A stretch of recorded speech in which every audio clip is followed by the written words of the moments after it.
찾으셨으면 같이 읽습니다. 아브라함이 99세 때에 여호와께서 아브라함에게 나타나서 그에게 이르시되 나는 전능한 하나님이라 너는 내 앞에서 행하여 완전하라. 내가 내 언약을 나와 너 사이에 두어 너를 크게 번성하게 하리라 하시니 아브라함이 엎드렸더니 하나님이 또 그에게 말씀하여 이르시되 보라 내 언약이 너와 함께 있으니 너는 여러 민족의 아버지가 될지라. 이제 후로는 내 이름을 아브라함이라 하지 아니하고 아브라함이라 하리니 이는 내가 너를 여러 민족의 아버지가 되게 함이니라. 내가 너로 심히 번성하게 하리니 내가 내게서 민족들이 나오리라 하며 왕들이 내게로부터 나오리라. 내가 내 언약을 나와 너 및 네 대대 후손 사이에 세워서 영원한 언약을 삼고 너와 네 후손의 하나님이 되리라. 내가 너와 네 후손에게 네가 거류하는 이 땅 곧 가나안 온 땅을 주어 영원한 기업이 되게 하고 나는 그들의 하나님이 되리라. 아멘. 17장은 이제 할례 언약을 맺으시는 하나님의 이야기인데 그 할례 언약 전에 나오는 말씀 오늘 우리 같이 나누고 내일은 실제적인 할례에 관한 얘기를 나누도록 하겠습니다. 특별히 할례에 관한 얘기의 그 서론인데 할례는 우리가 15장에서부터 공부를 했기 때문에 쉽게 이해할 수 있는 부분이죠. 15장에서 어떤 약속이 있었죠? 하나님께서 아브라함에게 재물을 가져와라. 세 번째 재물을 가져와라. 그래서 세 번째 재물. 그랬더니 3년 된 것들을 가지고 오죠. 3년 된 것들을. 첫 번째 재물은 제단에 드려지는 동물들. 두 번째 재물은 십자가에서 돌아가신 예수 그리스도. 세 번째 재물은 예수 그리스도 안에서 드려지는 성도들. 그죠? 그러면은 하나님은 아브라함에게 뭘 요구하신 거예요? 내 안에 들어와. 그리고 네가 죽어야 되는 거죠. 그 부분인데 네가 죽을 수가 없으니까 이제 너 대신해서 이삭이 죽을 거야. 라는 얘기고. 모리아산에 올라가면 이제 양이 이삭을 대신해서 죽는 그림으로 나오는 거죠. 그게 이제 쪼개짐의 언약들이었죠. 그런데 쪼개지는 언약 사이로 홀로 지나는 언약, 하나님이 홀로 지나가죠. 하나님의 열심으로 완성되는 거야 라는 거죠. 구원에 관한 한 하나님이 하시는 거다라는 거 우리 신앙의 아예 기초로 깔아두셔야 돼요. 하나님이 하시는 거다. 그러면서 이제 22장에 가서 아브라함과 이삭이 모리아산으로 올라가서 어떻게 하나님이 쪼개질 것인가에 대한 예표적인 사건을 하나 주시고 넘어가요. 그리고 32장에 가면 야곱이 야복강을 건널 때 거기서 이제 환도뼈가 부서지는 사건으로 그림을 그려지죠. 그래서 환도뼈 역시 남자의 성기 부분, 이렇게 연약한 부분, 부드러운 부분, 가려진 부분 이런 뜻이에요. 그런데 그냥 우리가 환도뼈 그래서 우리는 골반뼈 정도로 알고 있는 거죠. 아니고 오히려 씨예요. 그래서 야곱의 후손의 씨가 죽어서 야곱이 사는. 그래서 그때도 역시 이름이 바뀌어져요. 이름이 야곱에서 이스라엘로 바꿔지는 그림을 그리고 있는 거죠. 출애굽기 14장에 가면 또 이제 14장 16절에 보면은 네가 손을 내밀어 바다로 갈라지게 하고 갈라지다라는 뜻이 역시 쪼개다의 뜻이에요. 쪼개다와 같은 의미예요. 그래서 고린도전서 10장에서는 그걸 갖다가 이제 세례라는 말로 표현하고 있고 그 세례를 통해서 하나님의 백성들이 건너게 되는 것이죠. 그런데 사람들은 여전히 죄인의 지혜, 힘, 업적으로 하나님의 그 사역에 뭘 더하려고 해요. 하나님을 도우려고 한단 말이에요. 여러분, 아브라함이 지금 여기서 아브라함의 생애 속에서 아내를 희생해서라도 자기가 살아야 되겠다. 또 이런 방법을 통해서라도 자손을 얻어야 되겠다고 하는 것을 자기 욕심만 채우는 어떤 것으로 보면은 조금 부족해요. 거기서는 뭐까지 포함되어야 되는가 하면 이렇게 해야만 하나님이 자손을 번성케 하겠다는 약속을 이루실 거야 라는 것이 남아있어요. 여기에.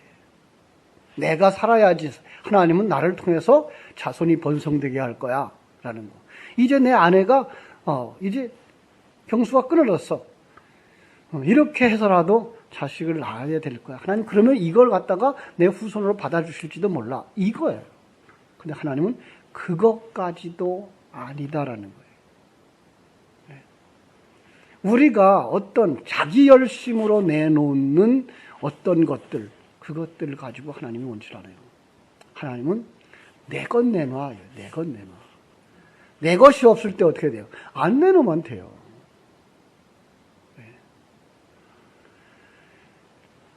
아주 쉬운 얘기로 아직 미성숙한 그죠? 5살짜리, 6살짜리한테 애기 낳아. 애기를 낳을 수가 있어요. 그게 어린애가 어떻게 애기를 낳아요? 지금 우리는 그러고 있다고요. 하나님은 네가 먼저 커야지. 네 안에 진리가 가득 차야지 그게 흘러 넘쳐 나오지. 네 안에 진리가 없는데. 이제 가끔은 이제 우리 후배들이나 이제 얘기를 만나서 얘기를 하다 보면은 그래요. 진리가 없어요. 복음이 없어요. 정말 무엇으로 신앙생활을 하고 있는지를 몰라요. 무엇을 가지고 지금 신앙생활을 하고 있는지, 무엇을 바라보고 신앙생활을 하고 있는지 내용이 전혀 없이 외형적인 어떤 것 몇 개. 요즘도 이제 부목사님들, 우리 전도사님들 만나려고 이제 면담을 합니다마는 그들에게 얘기해보면 없어요. 참, 그러면서 어떻게 학생들을 가르치며 어떻게 주의 일을 해나갈 것인지 답답하죠. 그러니까 신학을 공부했다고 하는 사람조차도 자신 속에 분명한 내용들이 없어요. 진리의 내용이 없어요. 안 되죠. 그러면 뭘 주겠어요? 우리들은 어떻습니까? 우리의 예배가 정말 내 속에 있는 예수 그리스도를 내놓는 예배입니까? 아니면 참석하면 되겠지. 교회 왔으니까. 교회 왔다 가니까. 아니요. 여러분 속에 진정한 예수 그리스도를 가지셔야 된다고요. 진리를 가져야 된다고요. 진리가 없으면 하나님은 원치 않아요. 어차피 외형적인 건 다 놓고 갈 겁니다. 여러분, 하나님께서는 그 진리만 찾습니다. 우리가 내놓는 걸 이사야서 64장 6절에서는 더러운 것들이라고 그래요. 더러운 옷들. 우리가 내놓는 거 아무리 좋은 걸로 내놓는다 그래도 그 더러운 옷이라고 말하고 있고요. 창세기 3장 8절에서는 그것들은 가시덩굴, 엉겅퀴라고 말하고 있어요. 우리가 내놓을 수 있는 것, 육신이 내놓을 수 있는 것, 내가 내놓을 수 있는 것, 그건 다 가시덩굴, 엉겅퀴라고 말하고 있고요. 누가복음 15장에 가서는 그걸 갖다 배설물로, 돼지우리간에 배설물로, 바울사도 역시 배설물로 우리가 내놓을 수 있는 것들. 하나님 눈엔 그거 아니에요. 하나님이 원하는 건 우리가 없어지고 우리 속에 있는 생명, 바로 그거 원하신단 말이에요. 그것들이 나오면, 옛 것들이 나오면, 내 것들이 나오면, 내가 했어 라는 것이 나오면 하나님의 은혜를 은혜되지 못하게 만든단 말이에요. 하나님은 이걸 절대로 용납 못해요.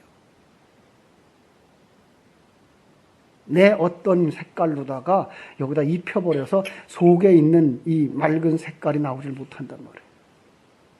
하나님의 속성이 나오질 못한단 말이에요.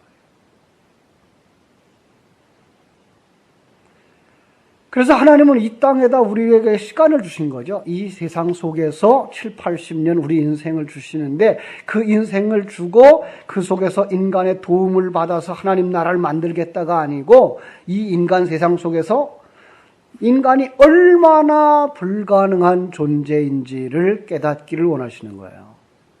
여러분과 내가 얼마나 불가능한 존재인지, 얼마나 죄인인지, 그죠? 하나님은 반면에 얼마나 크신 분인지 그걸 우리로 하여금 깨달아 알게 하시기를 원하는 거예요. 자신의 무능함자임을 아는 것.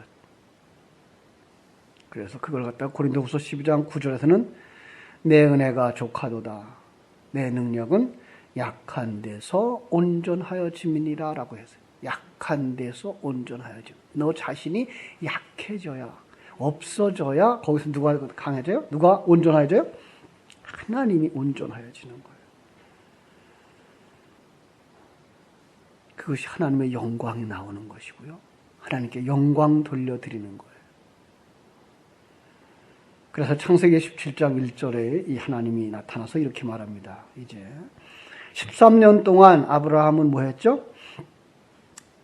그냥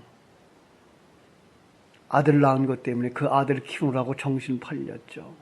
그렇게 기다리던 아들이었으니까 이놈일지도 몰라. 그리고 그놈 그냥 13년 동안 그놈 키우라고 하나님 잊어버렸어요. 여러분 우리도 그러지 않나요?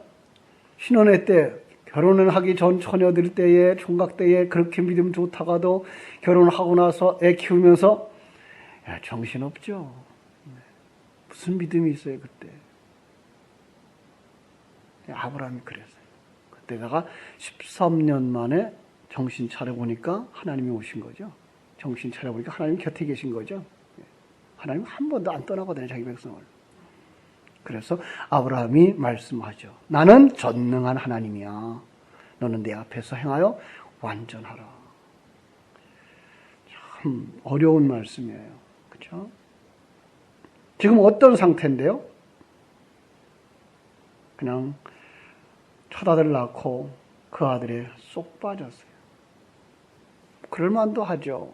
하나님 주시겠다고 약속한 약속이 지난 지가 75세에 가서 86세에 났으니까 이제 한 10년을 기다렸어요. 그 약속. 그러다가 그것도 사라를 통해서 얻은 것도 아니고 하갈을 통해서 얻어놓고도 그냥 그 아들에 쏙 빠져서. 자, 그런데 그에게 물어보죠. 너는 어디서 왔냐? 어디로 가냐? 그죠? 노아는 6장 9절에서 뭐라 그랬어요? 의인이요. 당대의 완전한 자라. 그가 행위가 있어서 완전한 자 아니에요. 하나님의 완전하여짐으로 완전하게 만들어지는 것. 그 앞에서 행하라요. 하나님 앞에서. 이 말은 너 하나님 앞에서 잘해야 돼 이 말이 아니고요. 하나님 앞에서 걷는 애기. 이거 애기 걸음마 띄워보면 알죠. 그죠? 어떻게 걸음마 시켜요? 엄마 아빠가 뒤에서 붙잡고 걷는 거죠. 그때 애기가 걷는 거예요? 아빠가 걷는 거예요? 아빠가 걷는 거죠. 그죠? 너는 이렇게 살아. 너는 그냥 작은 자로. 넌 작은 자로. 그래서 신약 성경에 나오면 어린아이와 같지 아니하면 하늘나라에 들어갈 수 없다고 하는 게 이거예요. 나만 전체로 그런지 해. 나만. 너 없다고 생각해. 내 앞에서의 뜻이에요. 이게. 하나님 앞에서 사는 자들이에요. 우리 개혁신학의 모토도 역시 마찬가지죠. 하나님 앞에서. 그런데 하나님 앞에서 나 떳떳하고 잘난 거가 아니고 하나님 전적으로 의지하는 작은 자로. 이 부분을 오해하고 있는 거죠.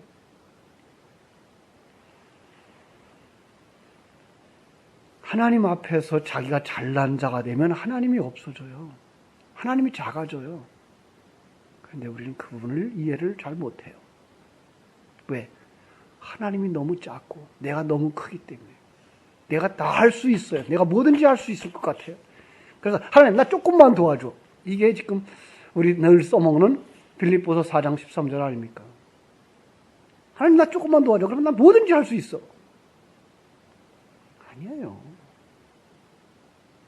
하나님 앞에서 내가 없어지니까 하나님이 어디로 가든지 어디에 있든지 그냥 그대로 사라지더라. 이 얘기가 빌립보서 4장 13절이란 말이에요. 우리 오해하고 살아요. 너무 많이 오해. 왜? 영의 세계를 보지 못했고 하나님에 관하여 우리가 공부를 못해서 세상적인 지식과 세상적인 경험 가지고 들어와서 성경을 해석해버려서 그래요. 아니에요. 그러면 성경은 하늘나라의 소식이 아니고 세상 살아가는 방법을 찾아내는 도구가 돼버려요. 내 앞에서 왕에게 절대적으로 충성을 요구할 때 쓰는 관용구였다 그래요. 왕에게 절대적인 충성. 여러분, 사신은 자기의 의견이 있습니까? 없습니까? 없죠. 사신은 자기의 의견이 없어요. 자기 생각이 없어요. 그래서 하나님께로 보냄을 받은 자, 예수도 이 땅에 살아갈 동안 한 번도 자기의 것을 말하거나 자기의 것을 행하지 않았어요. 오늘 우리도 예수님이 그렇게 말씀하죠. 아버지께서 나를 보내신 것과 같이 나도 저들을 세상에 보냅니다. 그러면 우리는 예수 그리스도의 사수신들이에요. 그럼 예수 그리스도 앞에서 예수 그리스도만 드러내는 삶을 살아야 되는 존재들인 거죠. 그런데 우리는 너무나 나를 드러내고 싶어요. 그래서 조그만 아픔이 와도 마음에 고통이 오고 불평하고 원망하고 아니 우리 없다니까요. 그래서 그걸 갖다가 옛사람이 죽은 자라고 표현을 또 하는 거죠. 그죠? 자, 이 언약은 크게 번성하게 한다죠. 그러면 어떻게 하겠다? 2절. 내가 내 언약을 나와 네 사이에 두어 너로 크게 번성하게 하리라. 여기 크게 번성하게 하리라. 그러면 뭐 생각해야 되죠? 어떤 게 번성이에요? 앞에서 배웠죠. 창세기 1장 28절. 생육하고 번성하여 땅에 충만하라. 그러면서 생육하고 번성하는 건 이렇게 하는 거야. 그러면서 누구요? 아담을 재우고 그의 갈빗뼈를 취하여 이제 여자를 만드는 방법 보여주죠. 결국은 예수 그리스도의 죽음으로 말미암아 그 언약이 성취되어져서 교회가 태어나는 모습, 이게 번성이에요. 그런데 우리는 그냥 세상적인 눈 가지고 보니까 뭐예요? 자식 많이 날 거야 라는 기대만 가지게 하는 거죠. 그래서 아브라함 자식 많이 낳나요? 안 되잖아요, 그 말은. 내가 죽어서 네가 그 생명의 사람이 되는 거야 쪽이에요. 하나님이 지금 계속해서 그 쪼개짐의 언약을 들고 가시는 거죠. 그것의 시발점이에요. 그것의 시발점. 그래서 그가 믿음의 아버지예요. 아, 신앙은 저렇게 되는 거구나를 보여주는 분으로서의 신앙의 아버지예요.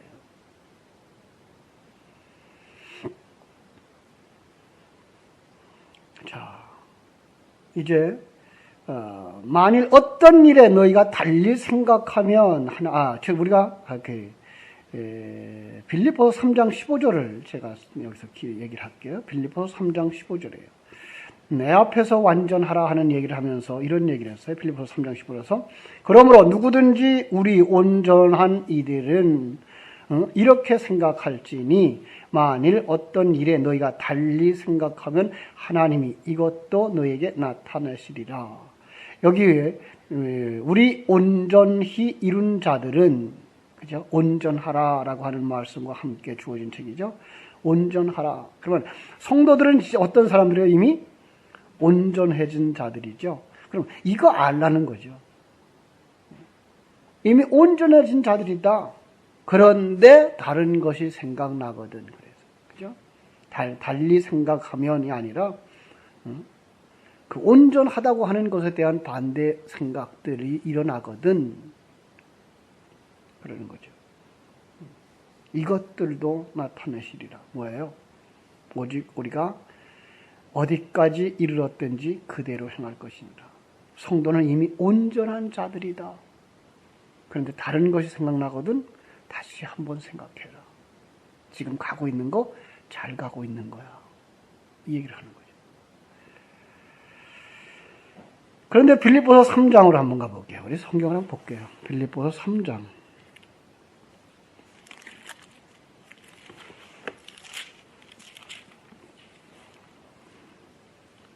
제가 읽었던 15절부터 먼저 읽고요. 15절, 16절 같이 읽어요.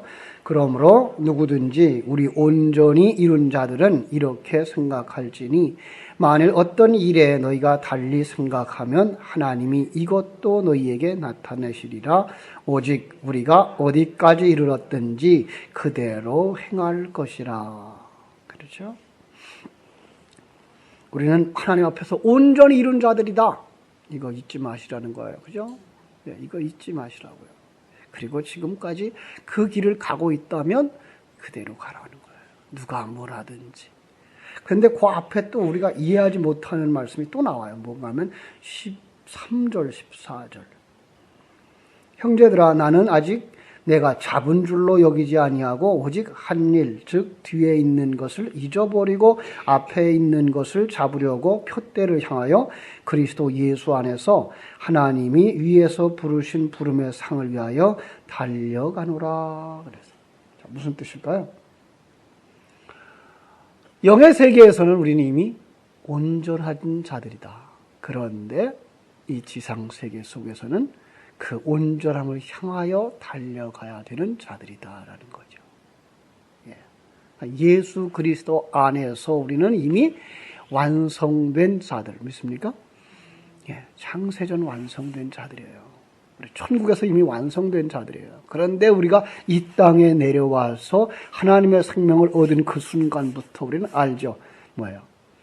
옛사람을 벗어버리고 새 사람으로 완성되어져 가는 것. 그걸 갖다가 부르심의 상을 위하여 쫓아간다 그랬습니다.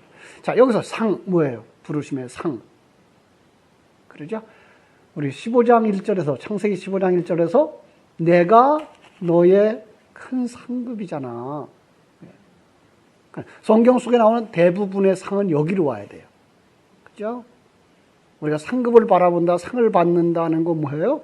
바로 하나님 안에 들어가는 것이고 하나님을 얻는 것이에요. 하나님의 백성이 되는 거예요. 근데 이걸 세상적인 그냥 관점과 세상적인 가치관으로다가 해석해버리면 이 세상에서 누구보다 더 나은 어떤 것을 주는 것, 어떤 것을 받는 것 이래가지고 세상 열심들을 내게 만들죠. 아니요. 하나님은 그렇게 일하지 않아요. 그렇게 일해서 열심히 종교 생활하는 사람들을 원한다면 우리는 바리새인들을 따라갈 수가 없어요. 하나님은 바리새인들을 책망했어요. 내가 원하는 건 그거 아니야. 내가 원하는 건 저들이야. 자기가 죄인인 줄 알고 어떻게 하면 좋아라고 하는 저들이야. 그래서 예수님은 죄인들을 더 사랑했던 거죠. 그럼 우리가 죄를 지어야 된단 말이에요? 아니요. 죄를 지으란 말이 아니고 당신의 상태가 죄인인 것을 알라고. 우리의 죄 뭐에 있어요? 가장 큰 근본적인 죄. 하나님을 잃어버리고 자기를 위해 사는 거. 내가 누구를 해하고 뭐 했단 얘기가 아니고. 성경 속의 살인자. 그건 자기를 보호하기 위해서, 자기를 지키기 위해서 살아가는 존재, 그가 살인자고. 성경 속의 가늠한 여인, 그것은 진정한 신랑, 하나님만 사랑해야 될 사람이 자기를 사랑하고 있는 것, 세상을 사랑하고 있는 것, 이게 가늠자예요.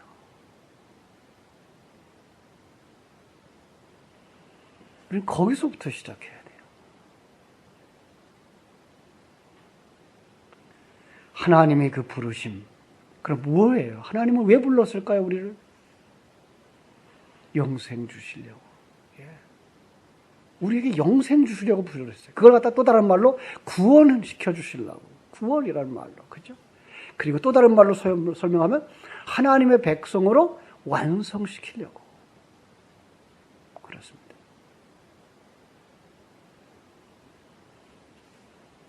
우린 예수 그리스도 안에서 이미 그 상을 받은 자들. 그럼에도 불구하고 이 땅에서는 뭐 해야 되는 사람들이에요? 영적인 싸움을 싸우고 달려갈 길을 달려가야 되는 사람들인 거예요. 그죠? 그걸 갖다가 또 다른 말로 행함이 있는 믿음이 있는 사람인 거예요.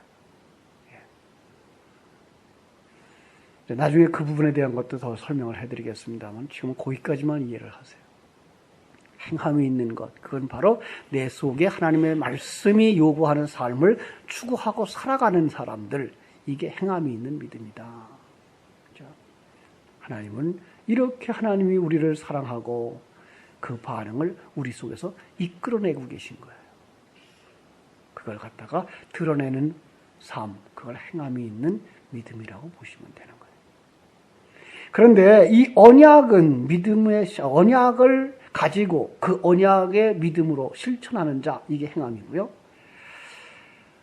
여기 또 이제 우리가 이해해야 될 것이 뭔가 하면 열국의 아비, 17장으로 돌아가서 열국의 아비가 되게 하리라 그랬어요. 그죠? 이 옛날 성경, 지금 성경은 뭐라 그랬어요? 여러 민족의 아버지라 그랬죠? 4절. 보라, 내 언약이 너와 함께 있으리니 너는 여러 민족의 아버지가 되리라. 열국의 아비가 되리라 그랬죠? 예, 어떤 사람들이 된다고요? 믿음의 아버지. 믿음의 아버지. 그들을 진리로 낳는 믿음의 아버지. 그러면 그런 사람들이 어디서 일어나요? 열국에서, 여러 나라 속에서 그런 사람들이 일어날 거다. 너 같은 사람이 일어날 거야. 이 얘기예요. 네가 그저 아내를 통해서 아기를 낳는 그런 번식이 아니고 네가 이렇게 나는 것처럼 완성되어지면 또 다른 것들이 이렇게 일어날 거야. 예. 그러니까 하나님의 자식은 아브라함이 다 낳아요? 아니면 하나님이 낳아요?